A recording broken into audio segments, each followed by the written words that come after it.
Bom dia para você que está aqui no Pode Ser Franca. Esse podcast que é destinado a você, empreendedor, ou também que sonha em empreender, a quem sonha, né? Sonhar é bom demais, né? Empreender é bom demais também.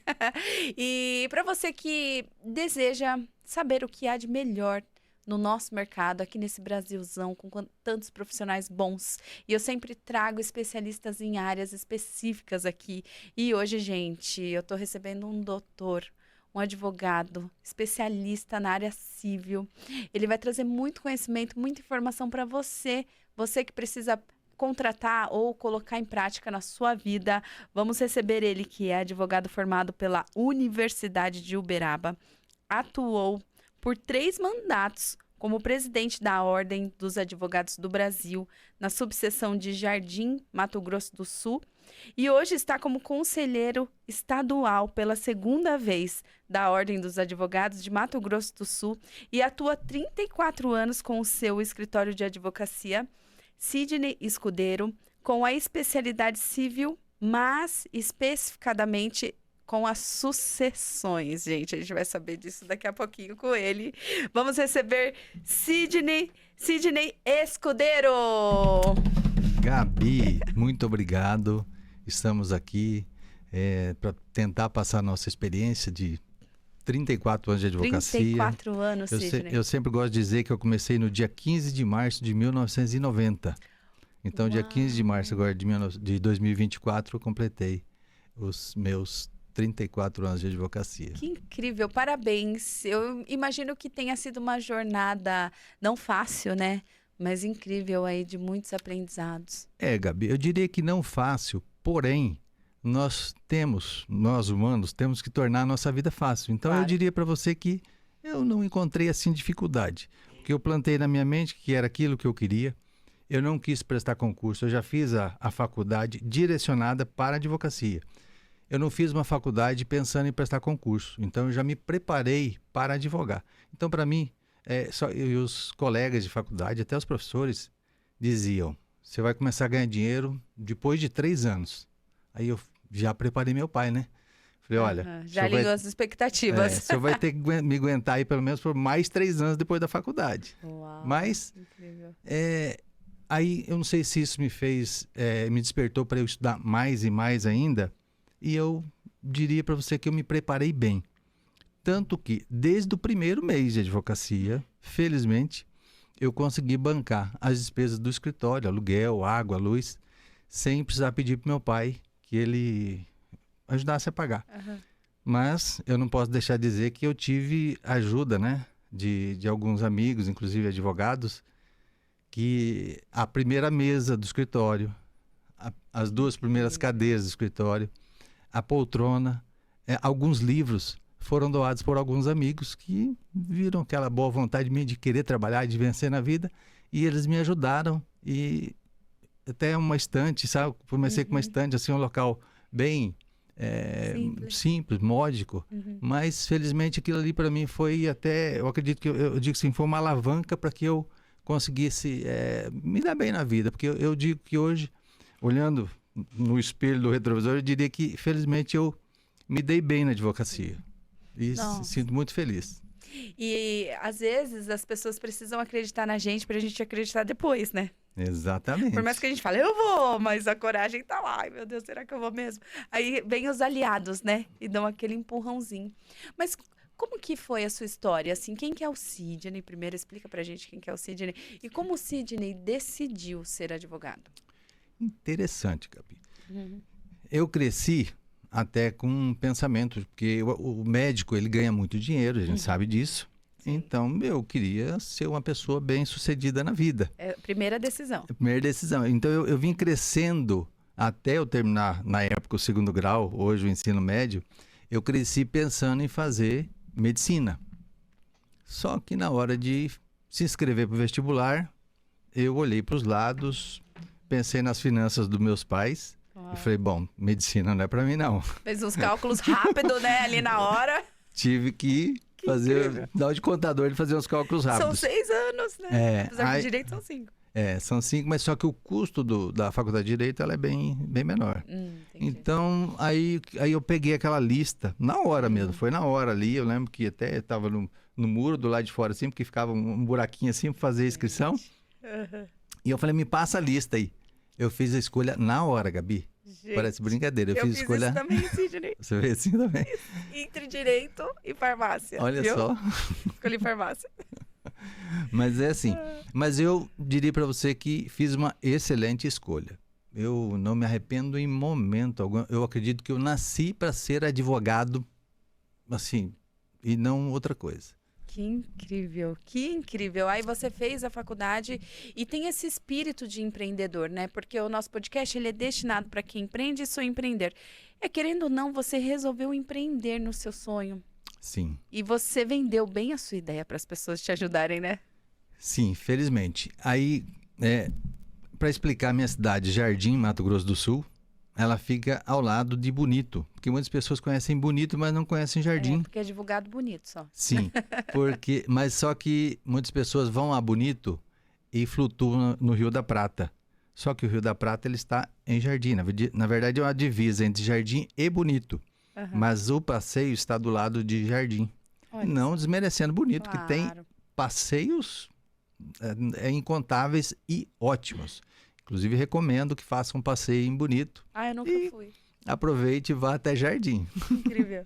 Lá é muito bom. Então, esse empreendedorismo, aí eu comecei a advogar sozinho por um bom tempo, mas com o tempo, devido ao fluxo de trabalho, eu não estava dando conta mais de trabalhar sozinho. Uhum. Aí, até uma prima minha, ela estava fazendo faculdade e ela me indicou um advogado, doutor Leonardo Mioto, um menino excelente, está comigo há mais de 20 anos. Uau. No escritório. Isso é valoroso. É uma pessoa assim que a gente passa serviço para ele e é um serviço impecável e irretocável. E aí depois, né, felizmente foi aumentando o número de serviços e aí contratei outros advogados, teve alguns que passaram pelo escritório, daí saíram, foram montar o escritório deles. E aí veio o doutor Anselmo Salazar também, que está comigo até hoje, também um excelente advogado, rápido, aquelas coisas assim que você precisa para ontem, passa para ele que ele resolve. Então, felizmente, eu tenho uma equipe muito boa. A doutora Débora, minha esposa, trabalhou comigo também. Que está aqui filmando tudo. Trabalhou comigo um bom tempo. Aí, como ela veio para São Paulo para trazer as crianças para estudar, ela teve que vir embora, mas ela advogava comigo lá também. Então, minha equipe fantástica e excelente. Que fantástico. E você enfrentou desafios nessa área de contratar, de alinhar valores, assim, valores internos nossos, porque a gente precisa trabalhar com pessoas que acreditam Sim. Na sua ideia, tem os mesmos valores que os nossos, para não dar conflito também, Sim. né? Que você atua Sim. nesse gerenciamento de conflitos, Sim. né, entre pessoas. Até uma dica, né? A gente aprende em cursos, em palestras, mas quando a gente for escolher um sócio, na verdade tem que escolher. Porque se você pegar aleatoriamente, muitas vezes a pessoa não tem os pensamentos não coadunam, né? Não são os mesmos pensamentos e tem divergência. Então, por isso muitas vezes não são duradouros. Então, nós temos que tentar selecionar as pessoas que vão trabalhar conosco para que nós possamos passar para os nossos clientes os melhores resultados. E esse é o nosso objetivo. O foco é no cliente. Foco no cliente, com certeza. Muito bom, muito incrível. E conta um pouquinho da sua história, desde a formação até aqui, você passou pela ordem, pela OAB, né? Que eu sempre enrosco esse nome, gente, me perdoa. Mas a Ordem dos Advogados, como que foi a sua trajetória como líder também, né? Sim. Como eu disse, eu comecei a advogar em 1990, mas logo em seguida que eu tive porque tem um determinado tempo para poder começar a atuar na diretoria da OAB. E tem a prova também, né? Para você foi tranquila a prova? Esse aí para ingressar nos quadros da Ordem dos Advogados do Brasil, entendi. Que a partir de 1994, a lei foi aprovada em 1994. Como eu sou de 1990, na época nós fazíamos estágio. Não era necessário fazer essa prova que atualmente fazem.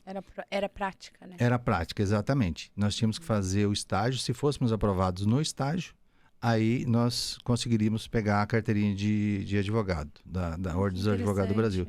E aí, com a aprovação da lei em 1994, aí é necessário que se faça o exame da ordem para ingressar nos quadros da OAB.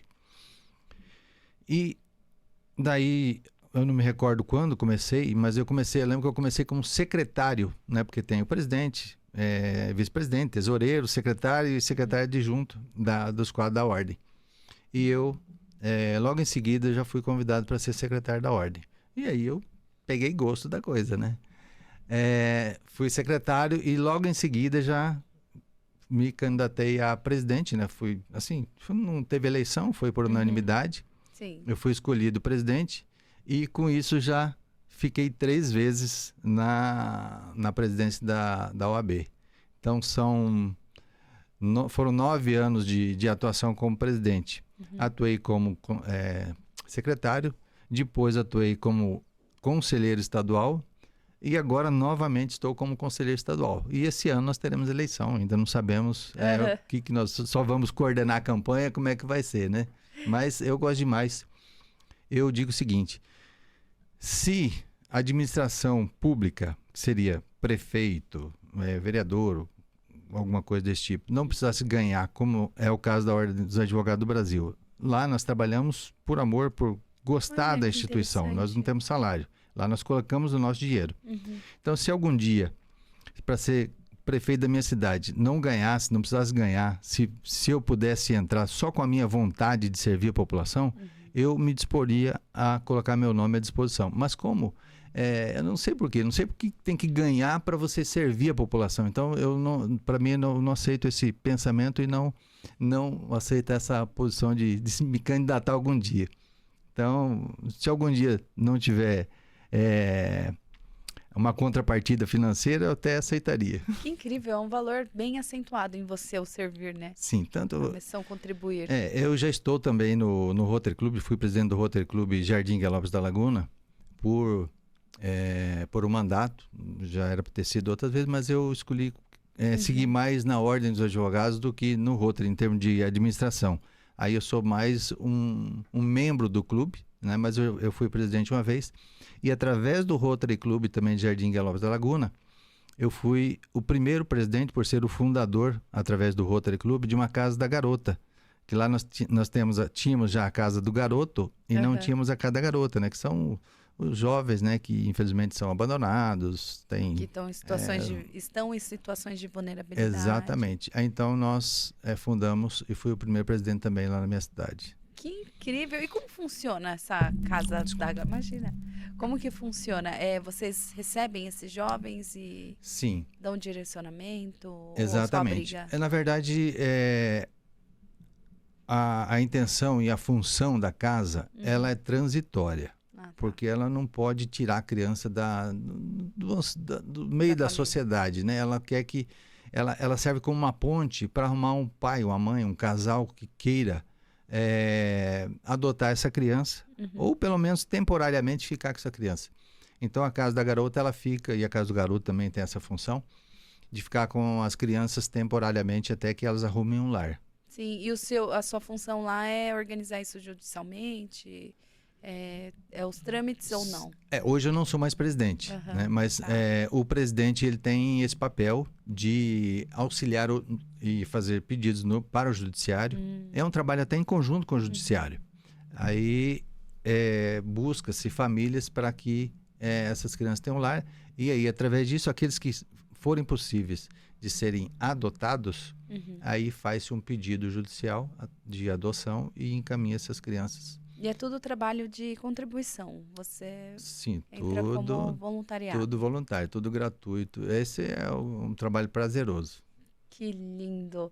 É a cooperatividade, né? Aqui coloca o valor missão, né? O valor contribuir na frente de qualquer objetivo. Sim. De receber, né? E a gente recebe muito mais. Exatamente. Até porque nós ganhamos muito, né? Nós ganhamos, assim, não que a gente seja milionário e tal, ganhe muito dinheiro, mas o que nós ganhamos, nós temos sempre uma parcela a dar de contribuição. Nós temos que receber e contribuir. Então, esse é o nosso lema. Se todo ser humano pensasse dessa forma, eu acredito que teriam mais grandeza e teriam mais riqueza até financeira mesmo. Com certeza. Porque a mente abre. Porque se eu quero doar, quanto mais eu ganho, mais eu posso doar. Com certeza. É uma questão de mentalidade, né? Sim, com certeza. E com o seu escritório, você atua na área civil. Sim. Quais são os processos que você recebe, os casos, na verdade, né, que vocês cuidam? Nós temos, mais na área civil mesmo, que a gente atua. Muito esporadicamente a gente pega alguma coisa de clientes na área criminal, mas não é a área que eu gosto de atuar. Sim. Mas, e o meu foco maior é na área de sucessões. Eu gosto muito de trabalhar nessa área. Hoje estou especializando mais nessa área, porque como o direito ele está está até obrigando, né, quem não se especializar, está especializando em uma área. E eu estou buscando a área de sucessões. É o famoso nicho, né? Tem que achar um nicho. Quanto mais especialista, mais aptidão você tem para tratar daquele caso. Exatamente. Até porque o leque na área de direito, ela é muito grande. Se a gente ficar com o leque muito aberto, a gente não tem condições de passar para o cliente, dar aquilo que realmente ele quer. Apurar, né? Sim. E área de sucessão? Eu venho de uma família que tem comércio, Sidney. Meu pai começou com um bar, aí foi crescendo, os filhos trabalhando todos juntos. Eu decidi sair. Eu decidi, brincando, né, com a Débora agora aqui, eu falei, eu decidi fazer a sucessão da minha própria vida, dos meus próprios sonhos. Eu abri mão mesmo, assim, não 100%, mas um pouco. Como que funciona essa parte aí? Como que é essa coisa aí de sucessão de empresas que você faz de negócios? A sucessão de empresa, inclusive, tem que ser muito atento, porque hoje estão fazendo muitas holdings e quando ela não é bem observada, ela pode dar problemas fiscais. Então, ela tem que, sempre que forem buscar, procure um profissional que realmente vá se preocupar. E o profissional advogado, né, da área da advocacia, tem que ter sempre junto, acompanhando, um contador. De preferência, o contador também que seja da família, né, que a família confie também. Porque senão pode ter muitos problemas fiscais. E isso aí futuramente pode vir a ter problema. Então, vamos pensar nessa área, mas também sem pensar em burlar. Porque não adianta a gente falar, não, vamos fazer isso aqui que você vai gastar menos, tem que vem mas só que lá na frente pode dar problema. Então, é uma preocupação que a gente tem também. Certo. E quando tem sucessão, quando a gente fala sucessão, né? A gente imagina que o negócio está passando do pai para o filho. Sim. Mas também pode ser por outras pessoas. Pode, exatamente. Até porque, vamos pensar aí numa doação. Né? A doação ou mesmo na sucessão no caso de hold. Né? A hold também pode vir de terceiros. É chamada hold familiar, mas você pode fazer uma hold onde poderia vir de terceiros também, porque pode fazer uma hold integrada de vários CPFs, né, para se integrar a um CNPJ. Então, poderia se fazer isso. E você pega muitos conflitos? Tem muitos conflitos nessa área ou não? É mais burocrático mesmo que você resolve? Tem, mas a gente sempre busca fazer reuniões para tentar amenizar o máximo possível. Esse é o nosso objetivo. Até a gente coloca para os clientes que quem ganha com o conflito é o advogado. E o cliente perde.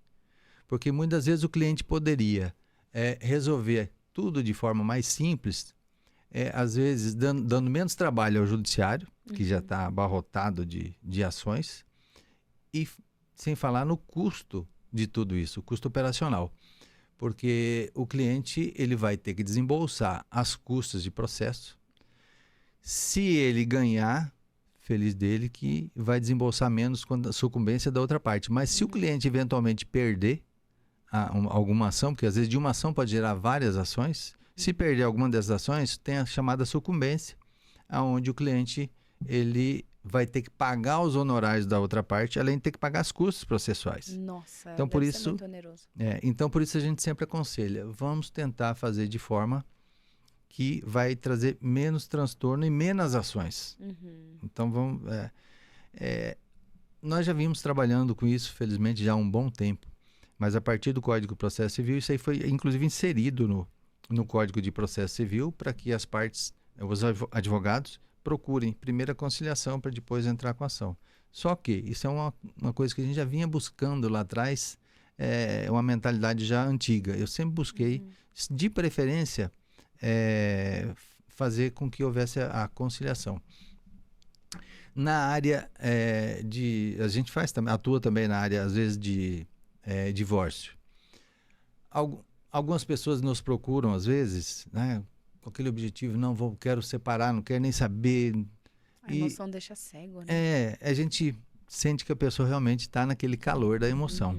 Mas, o que eu procuro fazer? Primeira coisa, é a gente dar um tempinho, a gente vai pedindo um tempinho mais para a pessoa e para ela pensar, para que ela não deixe a família dela, os traumas que pode dar para os filhos. Então, são grandes. Isso. E eu consegui, felizmente, vários casos, eu deixei de entrar com a ação, felizmente, não ganhei honorários, mas eu consegui que aquelas famílias, elas mantivessem o relacionamento delas e das que eu sei, mantiveram e melhoraram o relacionamento. Numa sessão, seria uma consulta de conciliação, como que eu chamo isso? Se eu te procuro, você marca uma audiência? Não. Uma reunião. Não, uma reunião. É porque no escritório é uma reunião. Eu tenho uma sala de reuniões e a gente faz a reunião. De conciliação. Isso, exatamente. E você tem que ter uma especialidade em gerenciar conflitos? Ou você busca aprender sobre inteligência emocional? Na verdade, eu fiz vários cursos. Eu faço cursos e cursos, assim, quando eu posso. Eu moro no Mato Grosso do Sul, mas quando eu venho para São Paulo também eu faço vários. Eu fiz curso de coach também, que me ajuda bastante. Incrível, isso é incrível. Mas, vamos dizer, eu sempre digo o seguinte, muitas das coisas, não querendo dizer que eu seja o bom, o melhor e tal, mas muitas coisas que eu aprendi na área de coach, muitas coisas eu já vim aplicando. Eu fiz o Empretec também, lá nos anos 90. Incrível. Ótimo, excelente. Você é empreendedor mesmo, hein? E recomendo para quem não fez ainda, faça o Empretec. É uma coisa assim, olha, abre a cabeça. Nossa, E para quem quer empreender, para quem quer melhorar até as finanças. Entender o seu perfil comportamental de empreendedor. Porque isso aí te traz um leque muito grande. Abre a cabeça. Abre a janela de jorrar, né? Eu aprendi lá isso daí. Com certeza. E aí, tudo melhor na vida. Então, é recomendável. E a gente empreende não só em empresa, a gente empreende na nossa própria vida, a gente empreende em tudo é um empreendimento, né? Administração de tempo, de finanças, de recursos. É muito importante estudar essas áreas e você traz isso tudo com o seu conhecimento hoje para melhorar essas relações, né? Sim. De alguma forma você melhora. Você trouxe aqui que tem alguns casais que estão juntos e permanecem juntos a partir de uma reunião. Gente, chega com a decisão de acabar com tudo, destruir a família. Aí seus valores, eles têm que estar junto ali. Porque papel é o preto no branco, né? É simples olhar, você quer? Vamos escrever. Mas e as emoções, e a construção da família, e a desconstrução, na verdade, dos traumas? Quanto a esse, até falar um detalhe que eu achei bem interessante, que eu percebi no escritório, e quando acontece isso, eu já falo, opa, aqui dá para reconciliar. Olha aí, tem que ter esse feeling. Tem. Olha, quando é uma amiga, uma vizinha, que leva a mulher no escritório, não, ela quer separar, ela não pode conviver mais assim. Então, você vê que não é a pessoa que está falando, é alguém que está falando por ela. Nossa. Então, eu já... dessas 100%, felizmente, eu consegui reverter. Porque a gente percebe que não é o que a pessoa quer. Porque se ela quisesse, ela viria sozinha. Não precisava pegar do braço dela para levar até o escritório. Então, dessas, eu já percebi e eu sempre atuo dessa forma assim. Falo, depois você vem aqui. Vamos marcar uma outra reunião, mas eu gostaria que você viesse sozinha. Quando a pessoa volta na segunda vez, já muda a conversa.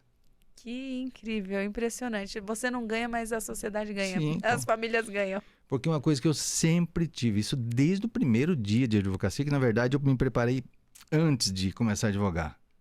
Não devemos pensar no dinheiro. Não é o dinheiro. O dinheiro é a consequência de tudo. Se você prestar um bom serviço, se for necessário você prestar aquele serviço, o dinheiro ele vem.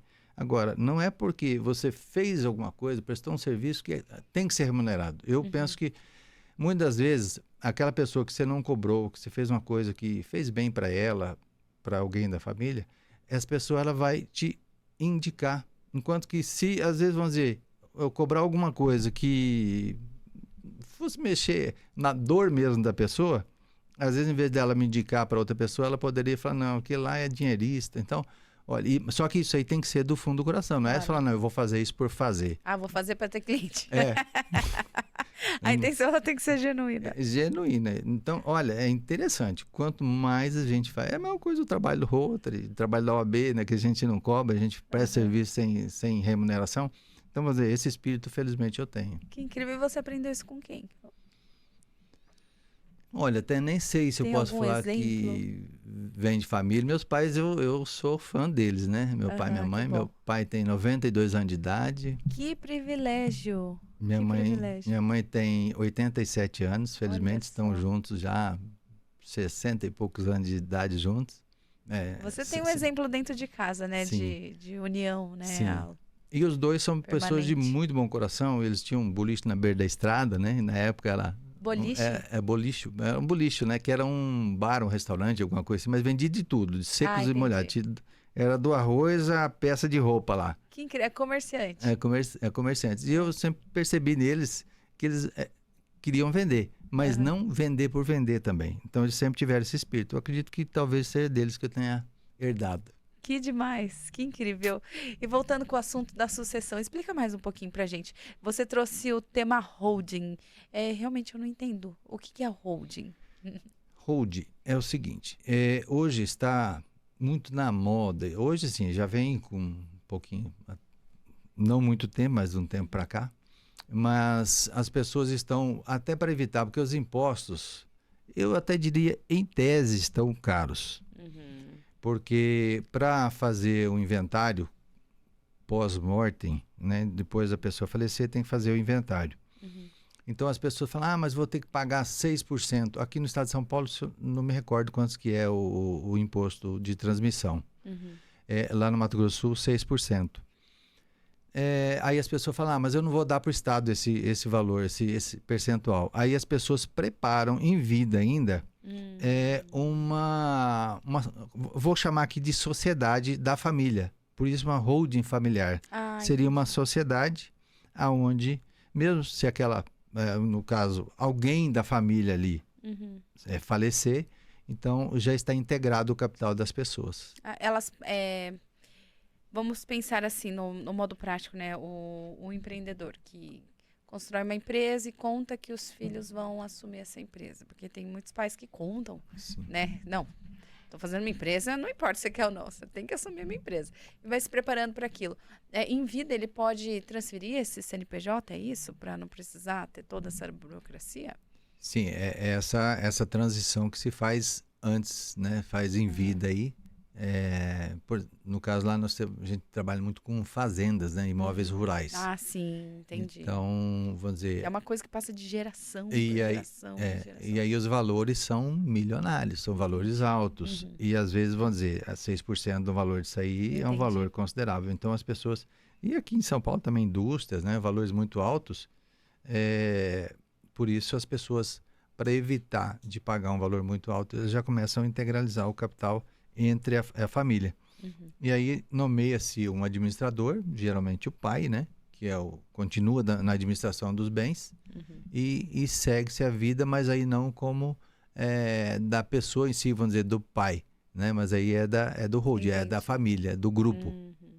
Aí eles administram juntos. Administram juntos. Essa administração até pode ser a administração conjunta ou continuar com quem já vinha administrando. Porque muitas vezes aquela administração ela já vem muito bem feita, né? Geralmente, eu sempre digo o seguinte, vem o esteio, né? Geralmente aquele esteio, quem conseguiu construir aquele patrimônio? É o esteio forte, que geralmente é o pai, né? Geralmente o pai ele faz um bom empreendimento e consegue adquirir um bom patrimônio. Lógico, tem que colocar de preferência já para os filhos para ir aprendendo, a esposa, né? Para ir aprendendo, por quê? A gente não sabe quem vai primeiro. Então, tem que já ir preparando o caminho para que que vai se tornar uma empresa, para que essa empresa possa ter a vida própria dela, mesmo com a falta de alguém da família. Nossa, então é um trabalho bem assim específico mesmo que vocês Sim. fazem. E você vê muito conflito nessa área? Tem. Tem brigas de irmãos? Tem, exatamente. Tem famílias destruídas? Aquelas da novela mexicana. Brincadeira. Então, muitas vezes não deveria ser dessa forma. Aparece quem não deveria, às vezes no meio do caminho. Também tem Existe isso. isso? Existe, porque às vezes aparece. E muitas vezes é feito também porque tem alguém, algum filho fora do casamento. Isso é outra coisa que também, se não for bem montado, bem feito, lá na frente pode aparecer o problema. Então, tem que ser muito bem amarrado, bem estudado. Eu falei aqui, no caso, teria que ter alguém da área tributária também, né? Eu falei do contador, advogado, é uma equipe, para que seja bem feito, para que não dê problema na frente. Porque, inclusive, até algum filho que for prejudicado, ele pode muito bem entrar com pedido de que seja adequado para a cota dele, ou pode até mesmo pedir anulação de todo o trabalho. De todo o trabalho. Nossa. Porque quem se sente lesado vai procurar os seus direitos, né? E o direito, ele tá estipulado na lei. Exatamente. É porque tem um filho que fala, mas eu trabalhei mais. Eu que acompanhei o pai e a mãe. Aí, de repente, esse aqui que saiu, volta do nada, né? Que pode acontecer. Pode. Mas E isso aí, como não, funciona? mas isso não quer dizer que, vamos dizer, porque trabalhou mais ou trabalhou menos, que tenha mais direito, né? Porque a lei, ela dá o direito igual para todos. Mesmo para aquele que não trabalhou. Aí vem a briga. Aí vem a briga.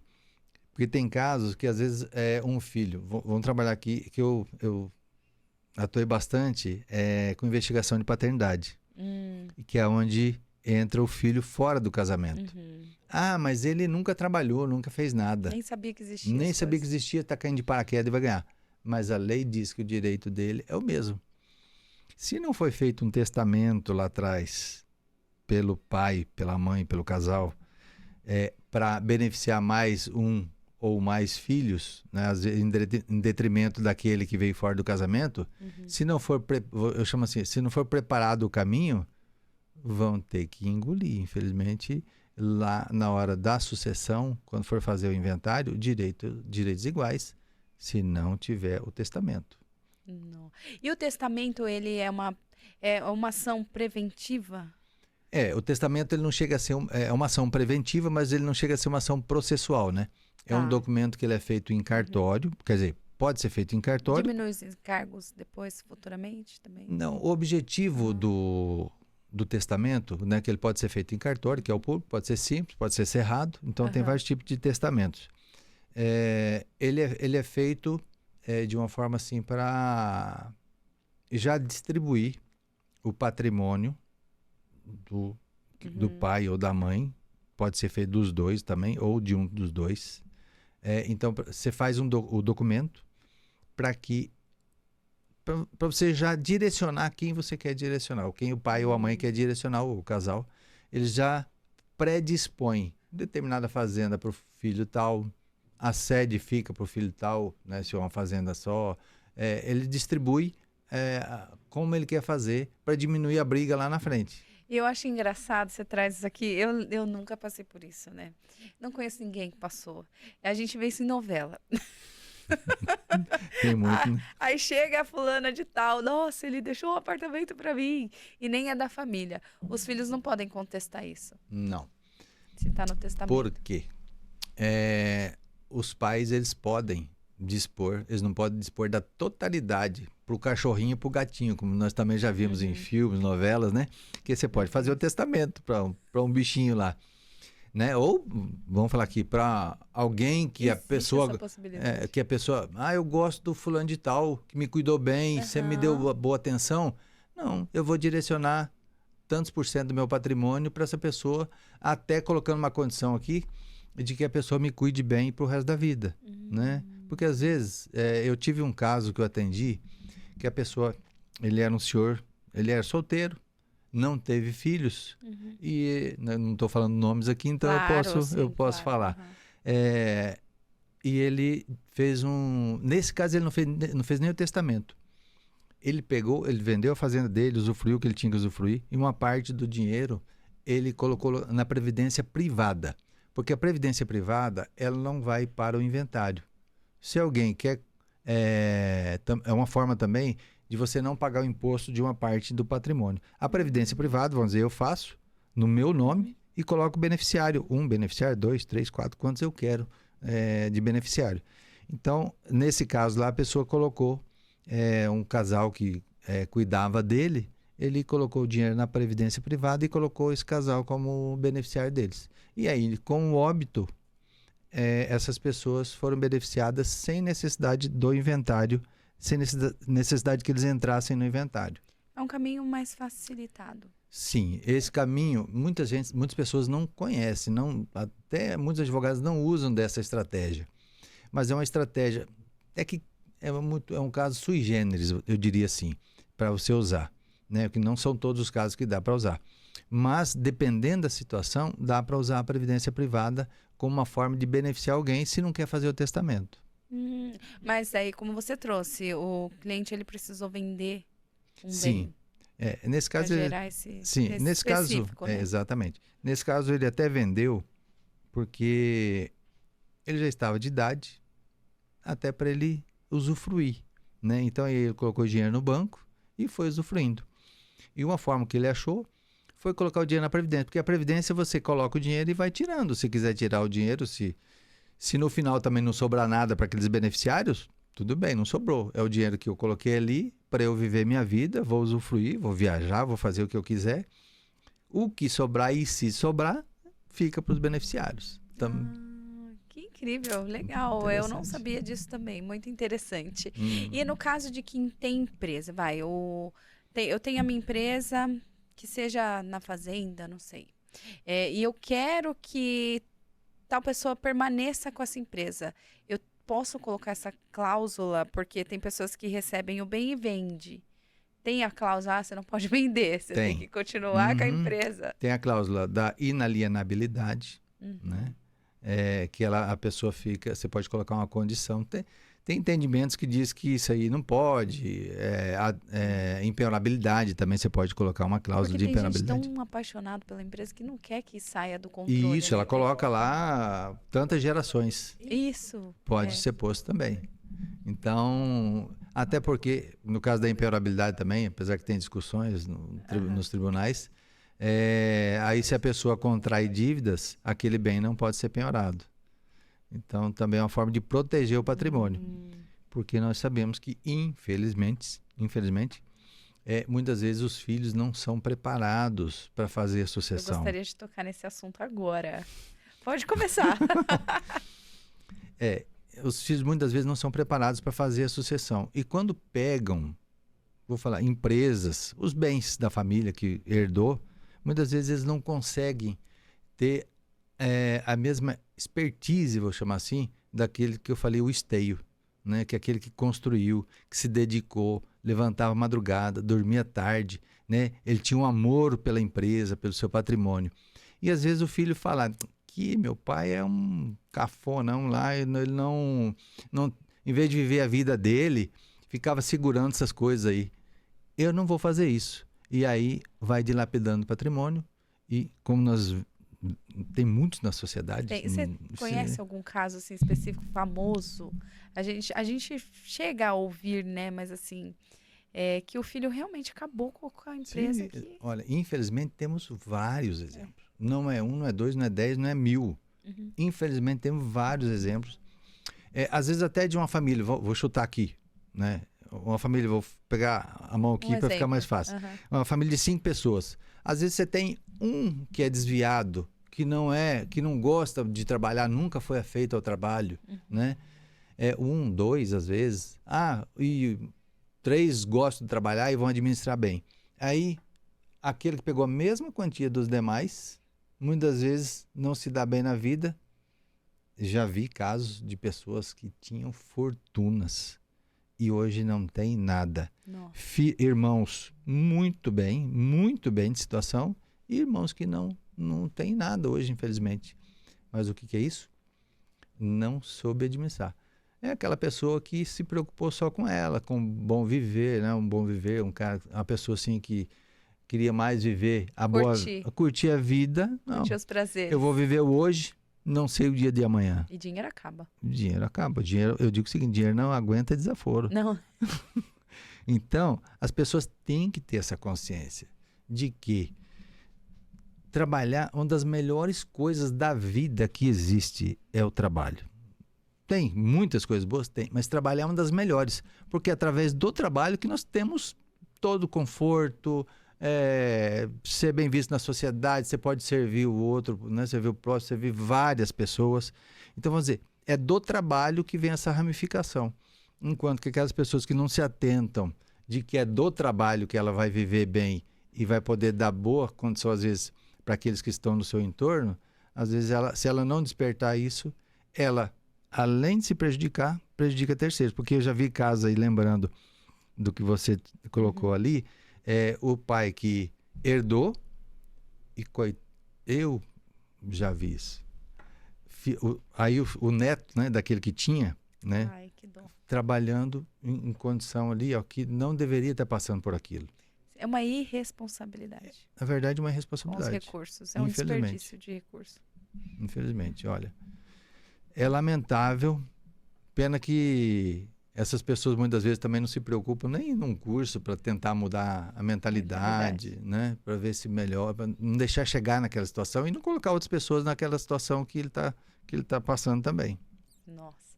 Eu vejo o direito, né? O direito eu acho que é uma área assim que deveria ensinar para criança, para adolescente, porque é a prevenção. Sim. É uma maneira que você consegue se prevenir de futuros prejuízos.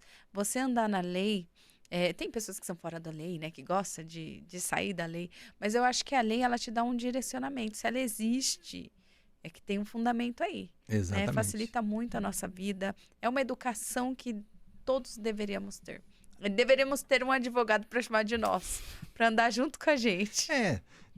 Teria que ser adotado, eu sempre digo até para meus clientes, adotado o advogado de família, né? O advogado da Sim. família. Porque, por exemplo, eu não cobro consulta. Uhum. O cliente vai fazer um negócio, o que custa ligar? Às vezes, cliente meu ali, que eu sei que é cliente antigo e é fiel a mim, às vezes, sei lá, às vezes pensando em não incomodar, As pessoas pensam muito isso. aí faz algum negócio e depois traz para mim. Eu falo assim, se tivesse trazido aqui, seria bem diferente. Não teria gastado nada.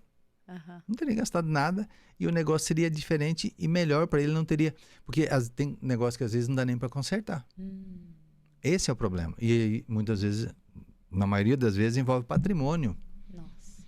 Então, às vezes, uma ligação. Uhum. Não, mas para ficar barato, às vezes leva para alguém fazer um contrato de qualquer jeito. Meu Deus.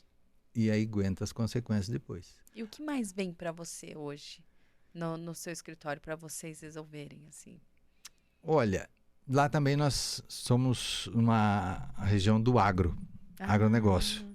Nossa, é uma economia que é um setor que movimenta muita economia aqui do nosso Movimenta país. muita A gente não economia. pode negligenciar isso, né? Sim. Porque tem muitas pessoas que falam, agro, e vê o agro como uma coisa ruim. Mas não. O agro é muito. Mas que, inclusive, hoje, o agronegócio está precisando que o governo federal volte os olhos mais para o agro, né? Mas, infelizmente, teve uma briga política aí. É disso que eu trago essa consideração. E o agronegócio hoje está sofrendo.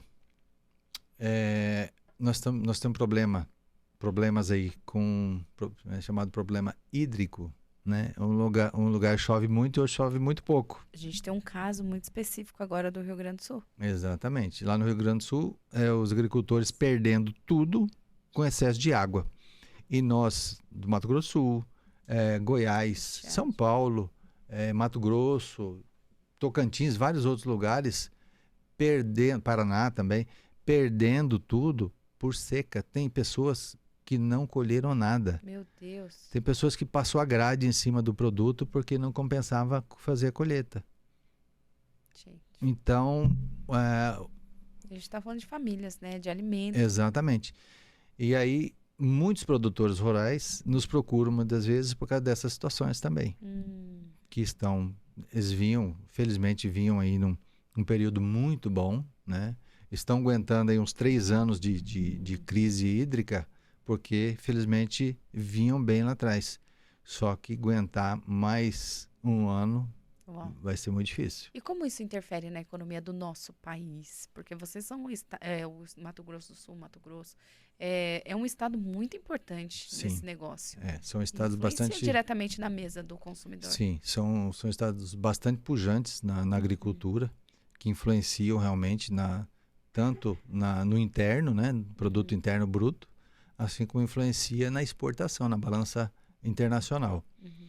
E com essas situações, principalmente no caso da crise hídrica, tivemos um problema muito grave aí em relação ao prejuízo da exportação. E com isso, o que mais sofre é aquele que coloca o produto na mesa do brasileiro e do estrangeiro. Porque o Brasil, ele é um grande exportador. Sim. Não só de grãos, como de carne, minerais, uma série de coisas. É um país muito rico, né? O Brasil é um país muito rico. Esperamos que esse país ainda, vou entrar um pouquinho na política aqui, claro.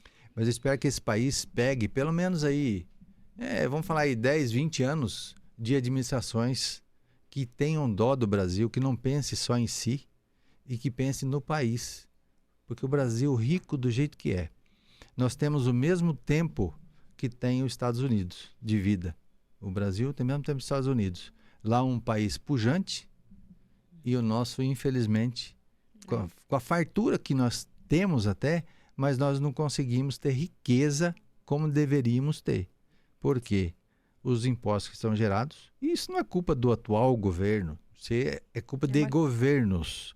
Isso aí vem desde a época do Império. É uma coisa que vem, na época lá atrás, já pegavam nossos produtos aqui simplesmente para sugar o Brasil e levar as coisas. É um país explorado demais. É um país explorado, infelizmente. É uma cultura infelizmente. de ser explorado. Né? E você tocou na palavra correta. Por isso que a gente fala, 20 anos aí, às vezes se viesse políticos bons, talvez melhoraríamos. Mas como é uma questão cultural, eu acredito que isso aí levaria mais de século. Não. Lamentável. Será que a gente aguenta até lá? Pois é. O que precisa é começar, né? Começarmos com bons políticos. Aí muitas vezes nós não damos importância para o voto do vereador. Mas o vereador, o que ele faz? Ele ganha o dinheiro dele lá, não faz nada por nós. Nós é que achamos. Mas o vereador, ele tem muita influência para o presidente que está lá. Claro. Porque é daqui da base que começa a trabalhar, construir para chegar até a presidência. Né? Não que o vereador vai chegar lá, mas ele pode até chegar, mas só que ele faz o trabalho de base aqui para puxar voto, para chegar lá no presidente, no governador, no senador, deputado federal. Então, nós temos que prestar muita atenção no nosso voto. É uma das coisas que vai nos ajudar para mudar a situação do Brasil. Aí, como o Brasil está como está, muita gente, eu ouço demais, você talvez deve também ouvir isso, os ouvintes também. Eu não vou votar. Ai, meu Deus. Né? Muitas pessoas falam, eu não vou votar. Você acredita que eu já fui essa pessoa? Não, mas é que, infelizmente... Dói no meu coração de pensar, mas aí com a mudança de mentalidade, hoje, graças a Deus, eu escolho muito bem quem eu vou votar. Então, porque imagine as pessoas que pensam bem na hora de votar. É a minoria. Né? Mas nós temos que fazer uma construção. Exato. É a construção. Um administrador aqui fez bem feito. Eu não sou nem eleitor de Goiás, mas vamos pegar lá o Ronaldo Caiado de Goiás, com 89% de aprovação hoje. 89% de aprovação. Não conheço assim a administração dele a fundo, mas eu vi algumas entrevistas. Certamente ele está fazendo bem feito. Claro. O que não tem aquela que diz a laranja podre estraga outras? Eu espero que essa semente plantada aí do bem, que ela alastre no Brasil e isso desperte nas pessoas de que temos que fazer o bem, fazer boas administrações para o nosso país, para tirar o Brasil da situação que está. Então esperamos que isso aí prolifere o bem no Brasil e que realmente ele também, como governador, aí nós temos que jogar energias positivas para ele, para que ele não desvirtue. Não, eu estou com 89%, eu posso fazer o que eu quiser. Meu Deus. Não é assim também. Tem que pensar no coletivo. Pessoal. Exatamente. Pensar no coletivo. Então, quando o pessoal do agro chega no seu escritório, como você consegue ajudá-los? De que maneira? O que você faz para poder... tornar esse negócio mais sustentável, né? Ajudá-los de alguma forma. Uma das coisas que...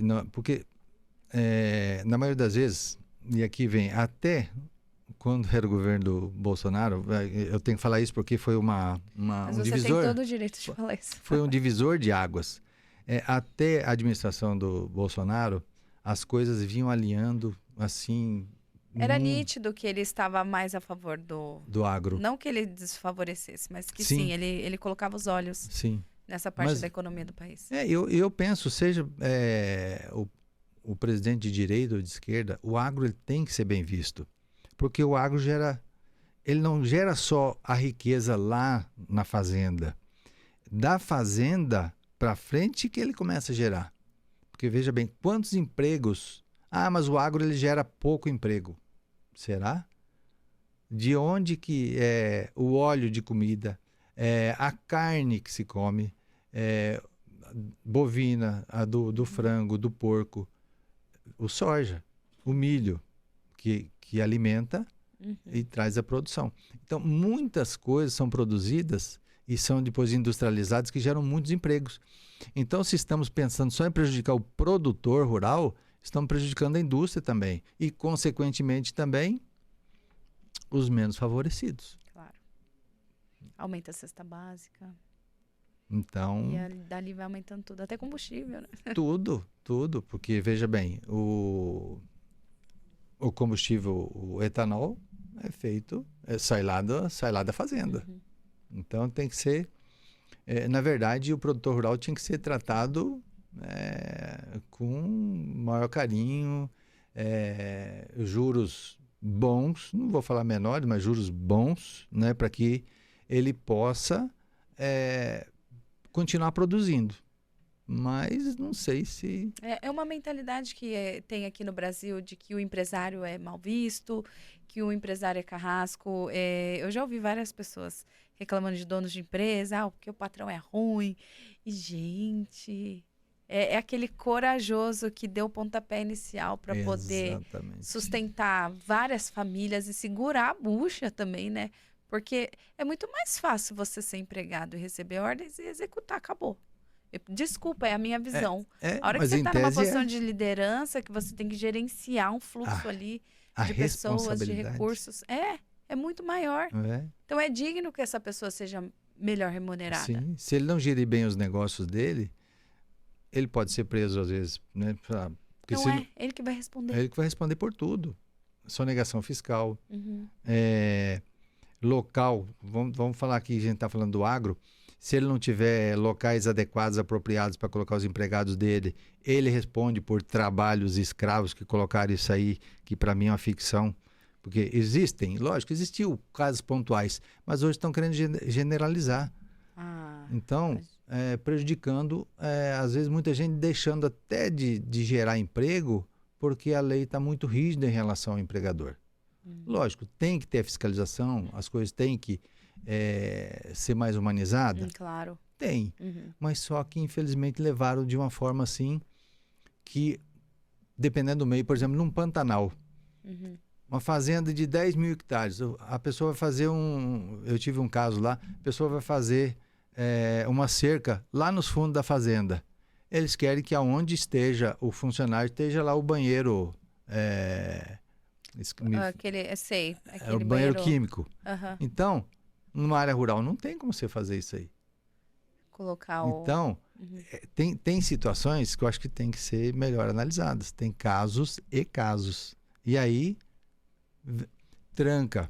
Quando o produtor rural, nessas situações, uma das situações que eu fui procurado... É os casos que você analisa, sim, né? No caso, ele foi iniciado por trabalho escravo. Que no meu caso eu entendo que não é, mas infelizmente foi interpretado dessa forma. Até ele provar o contrário, ele é bloqueado em todos os bancos. E se ele tinha algum financiamento em curso, não importa, você se vira aí, venda o que você tem e pague o seu empréstimo que você fez, que você ia pagar daqui 5 anos, você vai ter que pagar agora. Você entendeu? Porque tem esse bloqueio na lei. E muitas vezes é má interpretação do que é o trabalho escravo. E até provar demora. Mas até provar isso aí, as consequências são gravíssimas. E o prejuízo é recuperado depois? Alguém indeniza? Porque é um dano moral até, inclusive. Sim. Se conseguir provar. Só que muitas vezes o produtor rural ele não quer ficar brigando por determinadas coisas. Ele quer trabalhar, ele quer produzir, ele quer ir para frente, não quer ficar olhando para trás, você entendeu? Ele quer O empreendedor, Progredir. o empreendedor tem muito disso. Por que ele é empreendedor? Porque ele olha para frente, né? Tá certo que muitas vezes até ele deveria pensar dessa forma e tentar uma indenização. Mas muitas vezes ele fala, não, eu não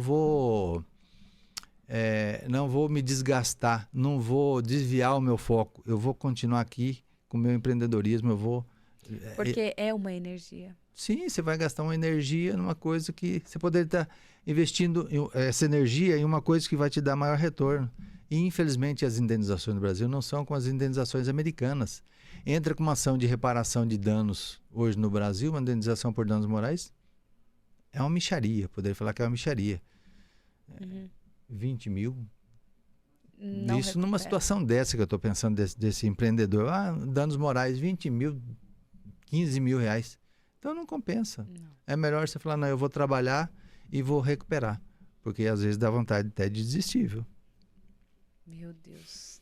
Uau, olha a responsabilidade da sua parte também, da sua empresa, Sim. para poder até orientar melhor esses empresários, né? São agro, né? sim. Empresário agro, é assim que fala. Sim. A gente aqui de São Paulo só compra ali no mercado, tá tudo certo. Agora, a produção em escala, nossa, deve ser um negócio assim. Porque muitas vezes a gente tem que olhar até o lado psicológico do Com produtor. certeza. Porque ele chega abalado, chega afetado o psicológico. Uhum. Porque ele sabe que ele não fez aquilo ali, não teve intenção nenhuma de fazer errado. Mas a portaria tal lá, a lei tal, diz que você está errado. Diz que não era daquela forma que você tinha que conduzir. E muitas vezes, às vezes o próprio empregado, como ele é acostumado, que aquilo ali para ele é normal lá no Pantanal, como a situação, Sim, o você exemplo tá que eu dei. trazendo uma realidade aqui, como esse que exemplo é a realidade que não é vista aqui. Nessa situação, vamos dizer, a realidade lá é essa, dessa forma, vamos dizer, trabalha-se desse jeito. Não é... Hoje, aqui em São Paulo, tudo é virtual, tudo digital. Lá não tem disso. Se for trabalhar no digital, lá não se trabalha. Quem vai colher? Então tem que ver aquela situação, a realidade daquela localidade. E é totalmente diferente. Então, essa pessoa lá, ela ficou bastante transtornada, teve problemas, que aí ela tinha um gado dela que ela estava preparando e tal, vamos dizer que iria produzir muito mais. O que ela teve que fazer? Teve que vender o gado dela que ela tinha lá como uma reserva para poder pagar o financiamento, porque simplesmente o banco notificou. Por causa daquela ação, o Banco Central informa que o senhor não pode continuar com o seu financiamento. Tem que quitá-lo mesmo não estando vencido. Nossa, isso é rotineiro? Isso acontece muito? Não. Felizmente no Brasil, vamos dizer, a consciência, na verdade a consciência do produtor rural é grande. Ele é mal interpretado, como eu disse, muitas vezes. Mas o produtor rural nunca, pode ser que existiu em outras épocas, até é difícil de pensar assim, quem que vai pensar que queira o mal do empregado? O empregado ele é um parceiro. Tem que Sem ser, o né? empregado, o empregador não vive. Sem o empregador, o empregado não vive. Ele pode arrumar aqui ou lá, mas sempre vai ser um empregador e sempre vai ser um empregado. Claro. Então tem que ter essa harmonia. Então não é vontade do empregador de que acontece isso.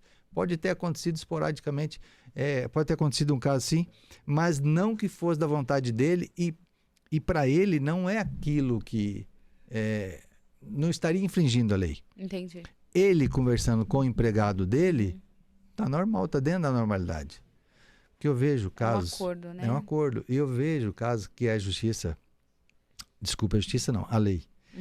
É porque a justiça ela vem interpretar a lei, né? Mas muitas vezes a lei, ela diz que não, o funcionário...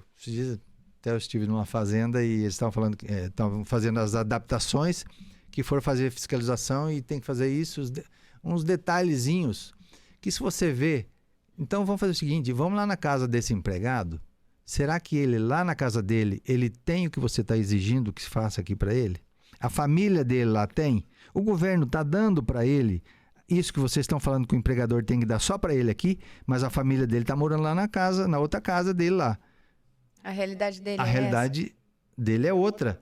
Então estão querendo dar bem além, obrigando o empregador de dar bem além daquilo que o empregado tem. Então por que o Estado não cumpre a obrigação dele? Imposto nós pagamos, o produtor paga. Vamos aplicar direito esses impostos aí e não somos contra. O pensamento é de que dê melhores condições para a família desses empregados. Mas não, eles vêm, cobram o empregador, mas o Estado não faz a parte, não dá a contrapartida que seria dar condições. E essa condição, eu diria o seguinte, não é simplesmente pegar uma cesta básica e dar ou ir lá e construir de graça uma casa para a pessoa. Não.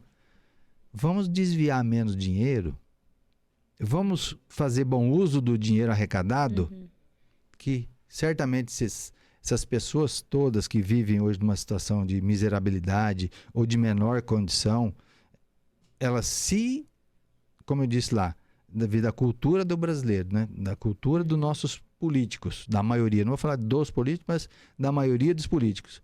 Infelizmente, com essa cultura de que meus amigos que têm que se dar bem, infelizmente a realidade é essa. Se não fosse essa cultura, certamente essas pessoas também, aquela família daquele empregado estaria muito bem. Aí sim, condições melhores. Aí sim, vamos então exigir do empregador para que ele dê uma boa condição, assim como ele tem na casa dele. Todas as partes fazendo o que tem que ser feito. Sim, exatamente, é o conjunto. Teria que trabalhar em harmonia e sintonia. Mas infelizmente não é isso que nós vemos no nosso Brasil, mas que nós não podemos perder a esperança, em hipótese alguma. Nós torcemos e queremos que o Brasil seja um país pujante, né? O Brasil já esteve no ranking melhor em anos lá para trás, infelizmente regrediu. Esperamos que o Brasil volte novamente, assim como nós vimos a Argentina. A Argentina era um dos países mais promissores. E aqui eu não estou falando que direita e esquerda, não é isso, é a realidade. A Argentina já foi um dos países mais promissores do mundo. Hoje a Argentina está lá atrás. A miserabilidade na Argentina está... É uma pena. É uma pena. Então, torcemos que a Argentina, que o Afeganistão, que todos se deem bem para quê? Quem vai se dar bem é a população, são pessoas, são seres humanos. Que no final das contas que é o que conta, né? Que é o que conta. Ai, Sidney, foi incrível. Nosso tempo acabou. Nossa, dá bastante conversa aqui, hein? Meu Deus, você tem que vir de novo. Quando você vem para São Paulo novamente? Eu acredito que mês que vem não estejamos por aí, mas outra ocasião... Vamos pontuar. Gente, para quem não sabe, ele aceitou meu convite de última hora, mas eu vi que aqui o conteúdo é riquíssimo. Eu quero já deixar o convite para uma próxima. Me avise, viu? Tá bom, Gabi. E eu quero agradecer a todo mundo que assistiu até aqui. Eu tenho certeza que, foi hipnotizante. Muito obrigado. Obrigada pela sua presença. Muito obrigado, Gabi. Gostaria de agradecer a Débora, minha esposa também, que é sua amiga, né? Muito obrigada, viu, Débora? Vocês vêm fazendo cursos aí juntos. Sim, ela vai sentar aqui na minha frente também. Né? Parabéns, você vem aprimorando cada vez mais. Foi um prazer te conhecer. Nossa, foi um prazerzaço. Sucesso para você, viu? Obrigada, foi um presente aqui para nós. Muito obrigada, viu? Obrigado. Tchau, Valeu. gente. Compartilha esse conteúdo que tá incrível. Até o próximo Pode Ser Franca. Tchau, tchau.